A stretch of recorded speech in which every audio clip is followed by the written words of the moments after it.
Buenas tardes para todos y todas. Bienvenidos a esta conversación entre los miembros de loleo.dlp. Bienvenidos a este canal que hemos querido compartir con ustedes para ampliar nuestras lecturas y nuestras narraciones. Mi nombre es Juan Pablo Ortega, hago parte del proyecto Loleo, junto con mis compañeras Diana Pulido y Lola Muñoz. Hemos querido abrir esta conversación para este espacio, para conversar entre nosotros y para ampliar todas las experiencias que hemos tenido a lo largo de este corto tiempo que lleva el Oleo, pero que ha sido un tiempo satisfactorio. Entonces esperamos que esta conversación tenga una réplica en el futuro con las voces de nuestros seguidores. Hemos preparado algunas preguntas que tienen que ver con nuestro proceso creativo y también los hallazgos que hemos tenido a lo largo de estas lecturas y que servirán también para que nos conozcan un poco a la interna de cómo es esto de armar un canal para la narración y compartir lecturas. Entonces, empezaré yo. Repito, mi nombre es Juan Pablo Ortega, yo soy periodista de profesión y enamorado de la lectura desde siempre. Así que bueno, quiero empezar preguntándole a mi compañera Diana, que es la persona que nos viene acompañando con sus lecturas de Alice Munro y el libro El amor de una mujer generosa y el cuento que le corresponde, La isla de Cortés. Entonces quería preguntarte, Dianita, para empezar, ¿qué crees tú que se aprende leyendo Alice Munro? Sería como la primera pregunta que tengo para ti. Bueno, Juan, hola a todos los que nos escuchan y también pues ahora que nos ven. En efecto, pues yo soy Diana Pulido, la voz de esas narraciones de la isla de Cortés. Bueno, y para contarles también un poquito de mí antes de entrar a la respuesta, bueno, pues también soy comunicadora social y periodista. Me encanta pues evidentemente muchísimo la lectura.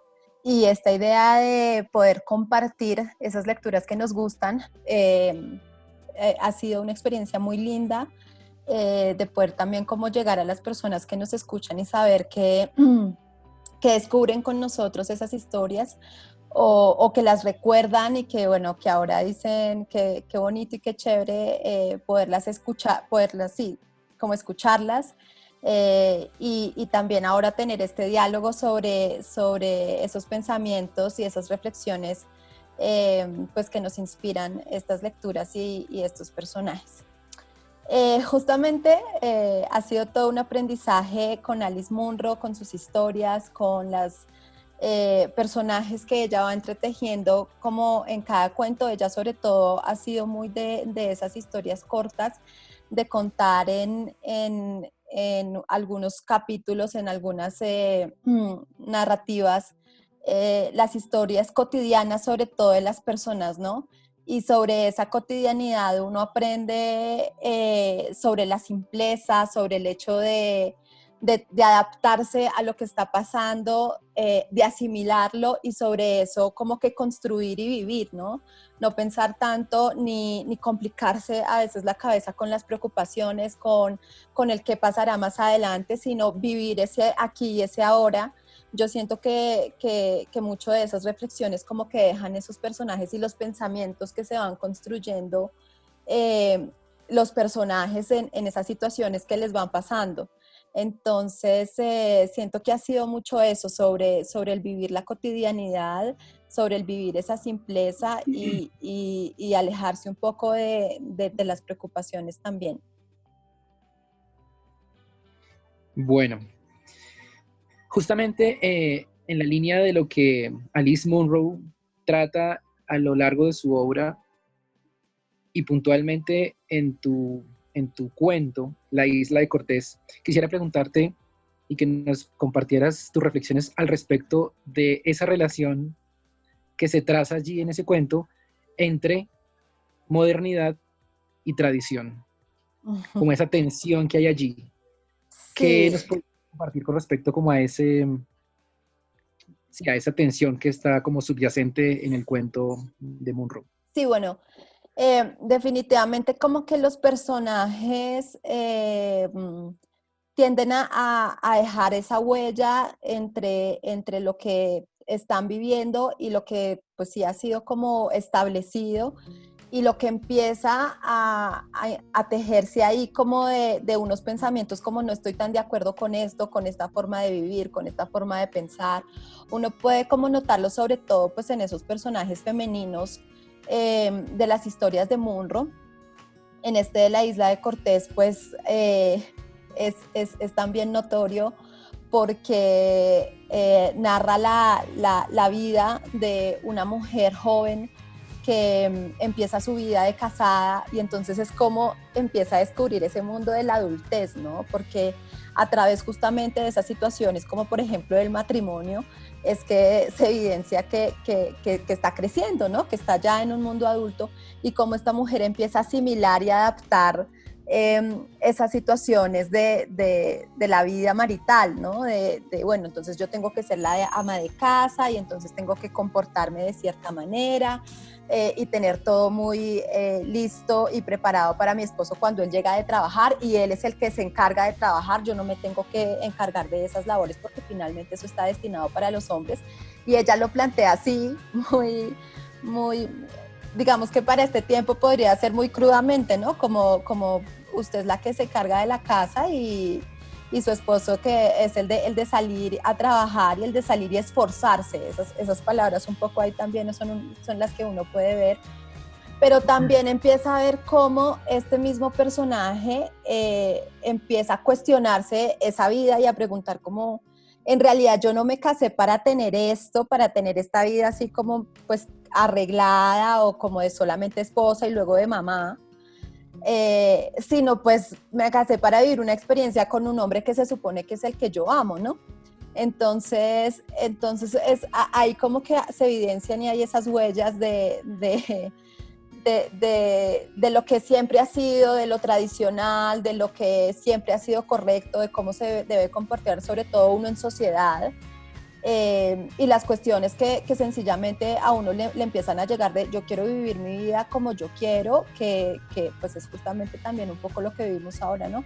Como que las generaciones jóvenes se dan cuenta de que el matrimonio es algo para allá muy, muy lejos, que hay otros aspectos de la vida que son más importantes para desarrollar y para vivir. Bueno, digamos que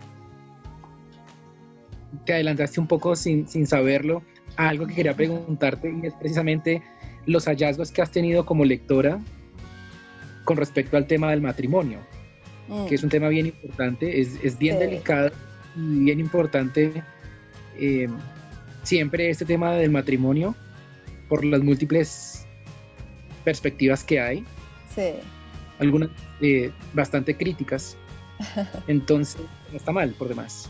Entonces quisiera como que nos contaras cuál ha sido cómo has recibido tú el tratamiento del matrimonio, que es algo bastante importante en el cuento La isla de Cortés, de Alice Munro. Bueno, particularmente en ese cuento yo encontré también ciertos aspectos que te identifican y te mueven cosas ahí también que tú has pensado. Digamos que en lo personal soy una mujer casi que recién casada, llevo como unos 3 años conviviendo con mi pareja y evidentemente pues uno empieza también a mirar en esas lecturas de Munro como también la perspectiva de ella, de esas mujeres casadas como del siglo XX que estaban destinadas pues a lo que decía antes de los oficios del hogar, de criar, de ser mamá. Pero entonces es muy lindo también ver cómo en esas lecturas ella pone personajes con historias que intentan salir de esos moldes, ¿sí? Y entonces nos cuentan las historias de las infidelidades sí, claro, de una mujer con 2 hijos, pero también nos cuenta cómo una mujer en vez de decidir casarse y buscar un hombre y buscar pareja y buscar matrimonio, entonces lo que decide es ser enfermera cosa que también para los papás está un poco mal visto porque es que no, que dirán, allá que me la cojan, que me la maltraten, usted que tenga que limpiar, que hacer, que esto, como que eso también está como mal visto para algunos, pero pues es su vocación y es lo que ella también quiere ser y hacer en vez de ser una mamá o ser una esposa. Entonces, la forma en que se van construyendo esos personajes y cómo tú vas identificando esos pensamientos de esos personajes es muy lindo porque también es de una manera muy sutil, pero que está ahí como está durante todo el cuento, y también son cuentos que nos van contando justamente de esa cotidianidad, y al final de los cuentos es que uno se va dando cuenta de qué se trataba la historia, ¿no? Ni siquiera como en el mismo momento en que tú estás leyendo como toda la historia, sino hasta que te lo tienes que terminar para saber realmente de qué se trataba y desentrañar también como esas perspectivas que Munro quiere poner en esas historias y en esos personajes, realmente como que era lo que tenía que decir ella al respecto de la vida, de los personajes, de esas tradiciones, de esas instituciones súper establecidas, ¿no? de cómo es el matrimonio. Hay perspectivas muy interesantes y muy chéveres que se van tomando también desde varios ángulos, como desde varias aristas, así que el mundo de los personajes de Munro es enriquecedor, es súper bonito, y digamos que en estos temas, por ejemplo, del matrimonio, pues es súper atrayente ver cómo esas perspectivas y cómo han ido cambiando a lo largo del tiempo. Bueno, y por último, quería preguntarte, ya que has revelado tu condición de mujer recientemente Sí. y en relación al texto de Alice Munro, La isla de Cortés, ¿cómo sientes tú entonces, en conclusión, qué debe ser el amor de una mujer generosa?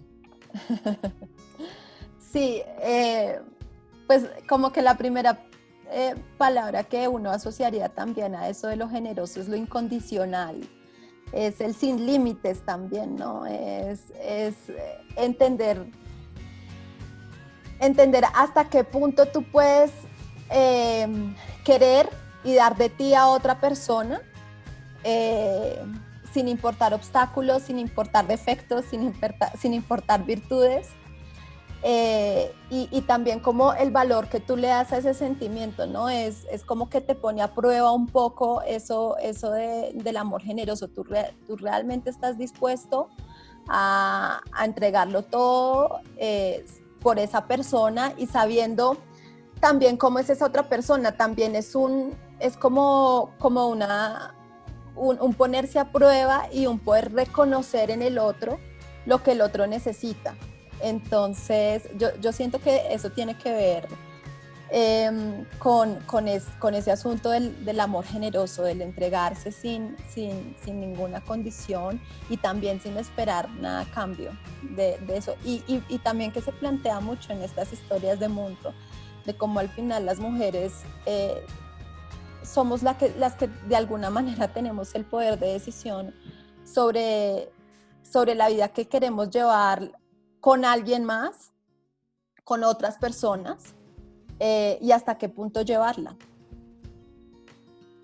Claro, no deja de ser bien complejo el asunto de la generosidad y sus alcances, porque no es tan fácil como gestionar esa generosidad de una manera automática, sino que tiene sus implicaciones. Sí, es que es también un poco ese mirar sobre lo simple y dejarse ir y dejarse entregar sin justamente eso, sin tantas complicaciones que a veces como que las personas, los seres humanos nos hacemos respecto al otro. Bueno, por mi parte esas eran las preguntas que tenía preparado para mi compañera Diana. Les cedo entonces la voz a Lola o a Diana, la que quiera, para que continúe esta conversación y nos sigan conociendo aquí en loleo.dlp.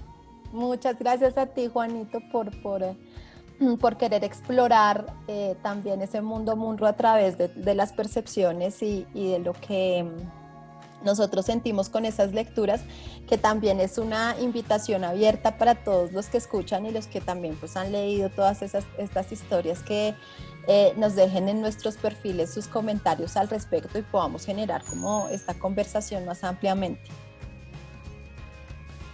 Esa es la idea. Entonces, le pregunto a Lola, ¿sí? ¿Te parece, Lolita? Perfecto. Lista. Bueno, Lolita Muñoz se ha encargado de ser la voz de la historia de Gabriel García Márquez con 100 años de soledad.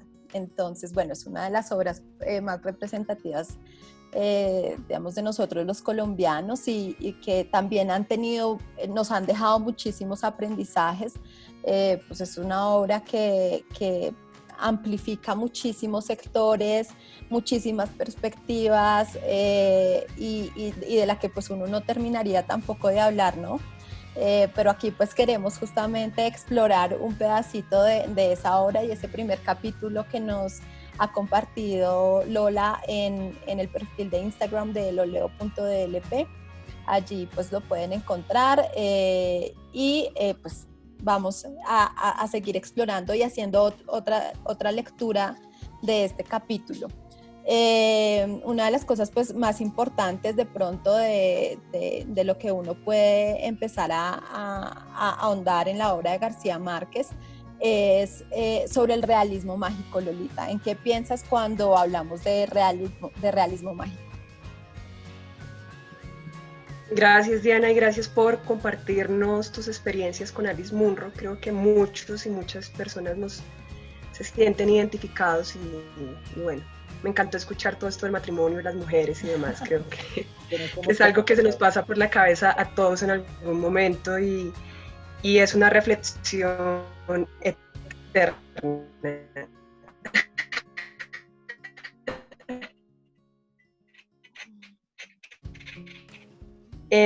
Bueno, mucho gusto a todos los que nos escuchan, compañera de Juan Pablo. Me dedicaba a asesoría comercial desde hace mucho tiempo sin dejar de lado las letras. Ya respondiendo a tu pregunta, Dianita, sobre el realismo mágico, es algo muy especial que, bueno, con todo este boom latinoamericano que ha despertado en todos nosotros esa magia. Entonces, lo veo como el realismo mágico, como esa realidad diaria, cotidiana, que no deja de ser mágica, que está todos los días en nuestra vida, porque colombianos, latinoamericanos hemos tenido desde que nacemos toda esa superstición, todos esos sueños que finalmente terminan uniéndose de una manera muy delgada con la realidad sin uno poder cuestionarla. Uno lee 100 años de soledad, uno no puede cuestionar estas escenas donde donde el coronel José Arcadio Buendía a través de un sueño se da cuenta que tiene que fundar Macondo en ese espacio. Uh-huh. De todas estas escenas que llegan intercalándose una con otra, entre guerras y entre el regreso de Melquíades y de la muerte, y es también nuestra vida, es nuestra cotidianidad y es nuestra realidad latinoamericana, y es poder continuar a pesar de las guerras y del sufrimiento, continuar levantándonos, emocionados, con todas esas historias que nos creamos, que reflexionamos a través de esas fantasías que nos han compartido nuestras abuelas, nuestros amigos, lo que pasa en el día a día, y es esa fuerza que nos da para continuar adelante. Eso es como veo el realismo mágico, y siento que Gabo lo hizo de una manera excepcional. Sí, pues ese es mucho el encanto de toda esa obra y pues de varias de las obras de Gabriel García Márquez, de poder introducir ese tinte de lo mágico, de los sueños y pues que es evidentemente como puesto en las escenas y en las situaciones que viven estos personajes. Bueno, Lolita, quisiera que nos contaras también un poco de esos sentires que tú has tenido al leer a García Márquez. Pues para los que no conocen a Lolita, ella es de un pueblo del Valle, y ella siempre tiene como historias y como memorias también de su vida en ese pueblo en que nació maravilloso. ¿Cuáles son esas coincidencias que has encontrado de Macondo con tu pueblo? Ay, qué pregunta. De esas historias que se tejen y que nos cuenta Gabriel García Márquez y que tú también viviste, pues siendo de un pueblo del Valle. Ay, Dianita, qué pregunta. Bueno, ¿qué relación veo de la obra con mi pueblo? Bueno, es que son muchas relaciones, tanto así que escogí 100 años de soledad también por eso, además del amor que siento por Gabo y por todas sus obras. Y es que cuando pienso en mi pueblo, pienso en Macondo y viceversa. Mi pueblo fue fundado por mi bisabuelo, fue fundado al lado del río, mi pueblo se llama Puente Palo. Entonces, tú sabes que Macondo, como hemos contado hasta el momento en el primer capítulo, se fundó al lado de unas piedras enormes, blancas y gigantes como huevos prehistóricos. Y el pueblo fue fundado, y el nombre que lleva es por el río. Yo creo que, bueno, eso pasa en el mundo, y por eso también la obra, tanta gente se identifica con la obra, y es que llegan a momentos muy comunes, puntos de encuentro, y este punto de encuentro, por ejemplo, es que mi pueblo está... el nombre lleva su nombre por el río. Además de eso, la mayoría de personas, familia, muchos primos, tanto así que ya no sé quién es primo y quién no, y todo el mundo con las puertas abiertas. Mi abuela se llama Lola también, entonces también hay una relación entre los personajes, porque por ejemplo Gabo habla, digamos que los personajes se van llamando igual y se van entrelazando de una manera también surrealista, también de realismo mágico. Y pues yo siento también eso en mi vida. Creo que al final vimos ese realismo mágico y ese pueblo. También porque Gabo además mezcla muy bien. Hay muchos inventos, hay mucha creación, porque está a finales del siglo XIX, entonces empieza a llegar el tren, empieza a llegar toda la comunicación, la televisión, las redes. Las redes todavía no, pero empieza a llegar toda esta tecnología. Y eso lo sentimos cuando leemos a Gabo, por eso es tan universal, porque sentimos que va llegando todo eso a nuestra vida, y en un pueblo uno desde adentro ve todo eso hacia afuera esperando que llegue en algún momento, pero al final uno todavía quiere que siga teniendo esa esencia de pueblo, que al final creo que Macondo también, los habitantes de Macondo también lo vivieron así. Entonces eso, así lo veo, así veo mi pueblo, así veo a Macondo, y así veo a muchos pueblos del mundo que al final terminan sintiéndose identificados con la obra de Gabo. ¿Qué decías, Juan? Que si tiene algún primo con cola de marrano. Todavía no, después, de pronto al final de la estirpe. Okay. Sí, pues yo siento que también eso es lo maravilloso del Nobel de Literatura, el poder plasmar estas historias tan nuestras, tan colombianas, y que nosotros al leerlas podamos identificarnos y identificar nuestra cultura, nuestras raíces, lo que somos, cómo somos, de dónde venimos, y de alguna manera empezar a sentirnos también orgullosos de eso, ¿no? Y construir también sobre eso, es decir, sobre lo que somos, teniendo en cuenta justamente dónde vivimos, cómo vivimos, y sobre eso cómo asimilar, adaptarnos, ser lo que debemos ser.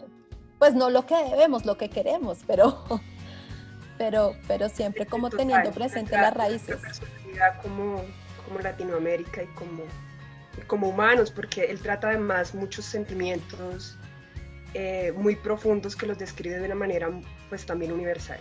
Gracias, Dianita, por esa pregunta. Bueno, y una última que es un poco clichésuda, pero pues teniendo en cuenta que estamos haciendo otra vez esa lectura de las historias, ¿encontraste algún personaje que te gustara, que te encantara, bueno, que pues o por lo menos de este primer capítulo, que sea tu favorito? Wow, qué pregunta tan difícil. Bueno, hasta el momento para los que nos escuchan, las que nos escuchan, hay 3 fragmentos del primer capítulo. Uh-huh. Y bueno, uno podría pensar de pronto en el coronel José Arcadio Buendía o Melquíades, pero no, hay algo que me llega mucho más profundo y es Úrsula. La forma en que Gabriel García Márquez describe a la mujer, uno podría pensar que tendría que escribir una mujer sobre un personaje mujer. Y siento que con Gabo se rompe totalmente esa creencia, en la forma en que describe la mujer desde que se levanta hasta que se acuesta, esa cotidianidad, en el caso de Úrsula, esa fuerza que la nombra como una mujer activa, menuda, inquebrantable de nervios, que no le gusta la música, pero que termina siendo una mujer, o sea, es una mujer compleja, porque no la sesga, es una mujer que es muy fuerte, es tanto así que todo el tiempo, durante toda la historia donde los hombres están buscando inventos, ciencia, alquimia, guerra, ella es capaz de sostener ese pueblo, no solamente la casa, el pueblo entero, de llevarlo a flote de una manera tan única, porque lo que les digo, no siento que sesgue la mujer, es una mujer compleja, es una mujer que además de Úrsula tiene una forma de ese instinto de esa mujer salvaje al mismo tiempo, con esa forma instintiva de conocer a cada uno de su familia, más allá de cuando estuviera más adelante. Bueno, no les quiero adelantar tanto, yo sé que muchos ya conocen la obra, pero es una mujer compleja, auténtica, y la forma en que Gabo la describe es magistral. Y me llena, y quisiera ser como Úrsula en algún momento. Creo que muchas quisiéramos ser como Úrsulas, y creo que también muchas y muchos vemos a nuestras abuelas como a esa Úrsula.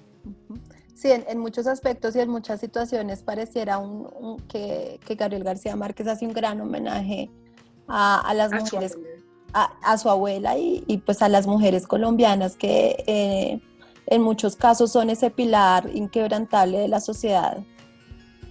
Así es. Gracias, bueno, Lolita, por compartir estas experiencias. Ay, Diana, Gabo, gracias por esas preguntas.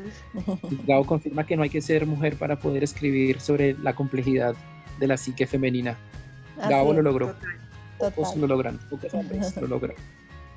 Así es. Pocos hombres lo logran, es así. Diana, pues gracias por esas preguntas que lo hacen a uno, además, sacar todas estas memorias, porque Gabo lo hace pensar nos hace pensar en toda nuestra vida, en nuestra existencia como humanos. Y bueno, partiendo de esas memorias, llegó tu turno, Juan Pablo. Quiero hacer unas preguntas a Juan Pablo, porque Juan Pablo le ha dado vida de una manera muy especial a la voz de Diane Ackerman a través de Una historia natural de los sentidos.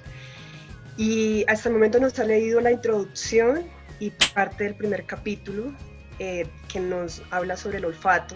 Ya iremos viendo cada uno de los sentidos más adelante. Cuando empezamos el proyecto Lo Leo, empezamos buscando esas historias que nos apasionan, que nos hacen vibrar. Y Juan Pablo primero estuvo mirando 2 obras, pero hubo un día en que llegó y nos dijo como, chicas, esta es la obra, esto es lo que me mueve, esta es la obra a la que le quiero poner voz. Juan Pablo, cuéntanos por favor, ¿qué fue eso que hizo clic en ti con Diane Ackerman y su obra Una historia natural de los sentidos? Ok, hizo clic, o más bien el clic es fruto de muchos caminos que llegan y que llevan al libro. El primero es porque cuando estaba muy jovencito, conocí la reseña del libro que había aparecido en el suplemento cultural Lecturas Dominicales y me encantó la reseña de entonces. Yo hice el recorte de ese papelito para algún día comprar el libro, finalmente ese papelito se perdió, pero mantuve yo la memoria por el deseo mismo de conseguir el libro, tuve muy presente el título. Después en una feria de libros al aire libre, lo encontré sin buscarlo y no dudé en llevármelo conmigo. Efectivamente, cuando empecé a leerlo, o más bien a hojearlo, porque he empezado realmente a leerlo, es ahora que lo estoy narrando y lo estoy compartiendo. El clic tiene que ver con la fascinación que me produce el lenguaje que utiliza la autora, Diane Ackerman, para contarnos todos los misterios relacionados con los sentidos. Que si bien es cierto, es un libro de divulgación científica, porque es eso, ciencia, no es capricho de la autora utilizar un tono poético, porque es bien difícil hablar de ciencia y no entrar en un terreno de lo milagroso y lo misterioso.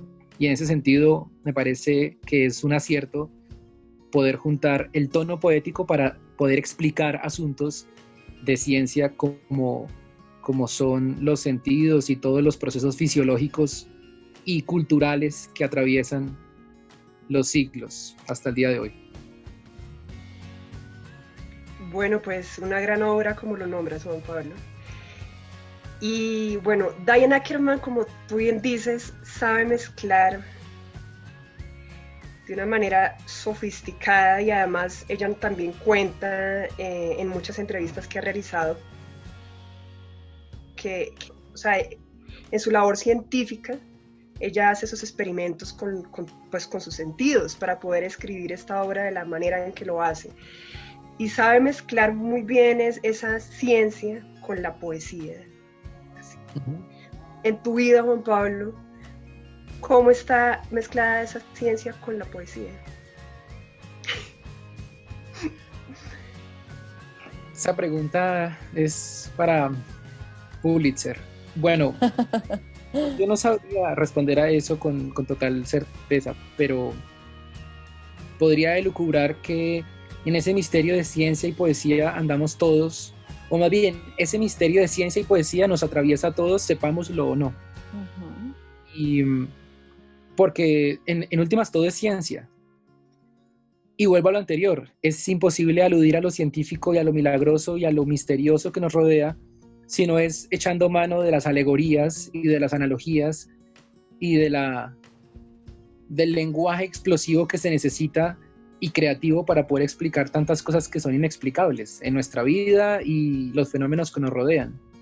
Entonces, creo que como un humano más, como un mortal más, como una mota de polvo más en este universo, atravesado por ciencia y por poesía cotidianamente y minuto a minuto.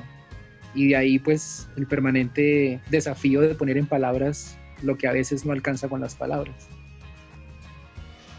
Wow, qué descripción, Pablo. Creo que al final eso es la vida, es inexplicable. Y bueno, así como los olores, Diane Ackerman también nos afirma que los olores no se pueden describir sin hacer apología, sin asociarlos con algo más, que son mudos, que además de eso uno puede regalar olores y regala además memorias, porque cuando uno recibe un olor, pues lo lleva inmediatamente a alguna situación, a alguna persona. Ese capítulo de olfato es maravilloso y bueno, al leerlo, no solamente al leerlo, Juan Pablo, sino al regresar en todas tus memorias con esos olores, ¿qué olores te recuerdan esos momentos más importantes, que tú consideres más importantes en tu vida, en tu niñez, que hayan marcado lo que eres hoy? Bueno, especulando un poco porque no creo poder lograr recabar en mi memoria tanto como para llegar a ese primer olor, pero sí hay unos olores que están asociados a la infancia, que en mi caso, por ejemplo, podrían ser el olor a césped, recuerdo mucho en mi infancia el pasto recién cortado. El pasto recién cortado es un olor que me acompaña desde toda la vida y me encanta además. Y ahora que mientras tú me preguntabas, justamente hablando de los milagros de la naturaleza y de los sentidos, estaba haciendo un solazo tremendo y de un momento a otro, no sé, empezó a llover fortísimo y ahora ha acabado de llover y está silencioso todo. Entonces, es un poco un juego de trampas, la memoria y la memoria natural. Pero recuerdo esos olores, por ejemplo el del césped, y hay otro que me gusta mucho, hablando justamente de la lluvia, y por eso lo traigo a colación, que es el olor a lluvia. Y ese olor, justamente, de lluvia, que tiene nombre propio, aunque la gente no lo sepa, es petricor. Es una palabra bien bonita. El petricor es el olor de la lluvia. Entonces yo recuerdo, y tengo muy asociados, el olor del césped cortado, pues del pasto cortado, y el petricor, y otros seguramente, que además eso es lo lindo, uno descubre que está vinculado con ciertos olores, pero cuando los tiene presentes, es decir, cuando los tiene ahí, los está oliendo. De lo contrario es imposible aludir a ellos, se escapan como fantasmas. Entonces creo que ese sería como un acercamiento a respuesta ante esa pregunta tan mágica pero tan difícil de responder como es aquel primer olor. Bueno, Juan Pablo, pues veo que llegan muchas memorias a tu vida porque la lluvia y el césped lo tenemos pues en nuestra cotidianidad. Me alegra que puedas llegar otra vez con esas historias a esos momentos especiales. Ay, Lolita. Sí, Juanito, es que es una pregunta que yo creo que a uno también le puede surgir en la lectura, digamos, individual de ese libro tan lleno de cosas místicas, pero a la vez tan de la cotidianidad. Y uno de esos como reflexiones que te dan es justamente eso, como a qué te recuerda tu niñez. Y para mí también hay algo que tiene que ver con lo natural, que es como una de las primeras, como uno de los aspectos que uno más recuerda, que tiene que ver con eso, con la naturaleza. Es, por ejemplo, yendo por carretera, llegando al pueblo de mi abuela, el olor de las cocinas que eran de leña. Entonces es ese olor de leña mezclado con sí, como con los árboles, es un con olor, el calor. Con el calor, es un olor muy particular y que yo, o sea, para mí como que se asocia a la felicidad obviamente de ver a alguien que amas, de tener un tiempo también de descanso. Es un olor que a mí me hace sentir muy, muy bien. Ese es un olor es muy de propio. La felicidad. Es un olor muy importante en la vitrina de los olores de la felicidad. Sí, muy, muy. De leña. No, y Juan Pablo, gracias por esta obra, porque además llega en un momento propicio donde hemos perdido mucha relación con nuestros sentidos. Con casi todas las relaciones que tenemos ahorita pues se dan a través de celulares y computador y volver otra vez a descubrirlos y a experimentar, intentar experimentar como lo ha hecho Diane Ackerman, pues es un experimento necesario en esta época. Gracias, sí, Juan Pablo. Quisiera agregar una cosita, creo que importante en estos tiempos de cuarentena además. Si algo nos enseña el libro, lo poquito que he podido leer y compartir con los seguidores de Lo Leo, es que ese reseteo de los sentidos es bienvenido. Y creo que estamos en un tiempo en el que vale la pena resetear los sentidos para percibir de manera distinta, ya que andábamos en una vida bastante frenética y este parón nos obliga a reconectarnos con el mundo.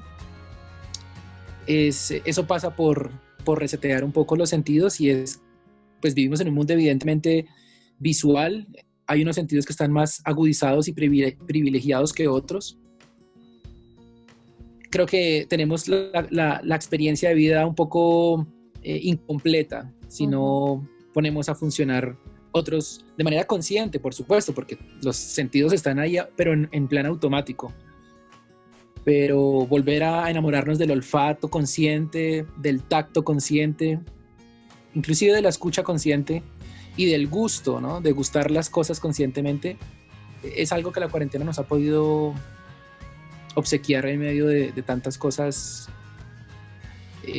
duras. Creo que esto ha sido un descubrimiento para muchos. Así es, Juan Pablo. Bueno, qué conversación tan emotiva, tan de amigos, que bueno, esa era la idea, compartir con todos nuestros escuchas nuestras lecturas, para que por favor vayan a loleo.dlp y las disfruten como hemos hecho nosotros. Y bueno, le doy la palabra a mis compañeros. Y en YouTube también estamos ya con presencia. Poco a poco aparecemos en YouTube, ya estamos en Instagram como loleo.dlp. Y bueno, no sé si quieren agregar algo más. Yo por mi parte, pues estoy fascinado con esta experiencia de lectura compartida y espero que los oyentes de nuestras narraciones estén también contentos con lo que hemos venido haciendo, que es apenas un primer pasito. Y bueno, los esperamos ahí también en esos canales virtuales para que sigamos teniendo esta conversación, para que pues también como que nos cuenten sus reflexiones sobre estas y otras lecturas también que ustedes nos quieran compartir y que también pues nosotros iremos compartiendo semana tras semana. Bueno, nos vemos entonces en el camino. Diana, Lola, muchas gracias. Y a todos los seguidores de Loleo, un abrazo. Gracias, Juan, gracias, Lolita. A todos los loleos. Nos vemos por ahí. Nos vemos en el audio. Vale. Chao, chao. Chao. Gracias. Chao. Bye.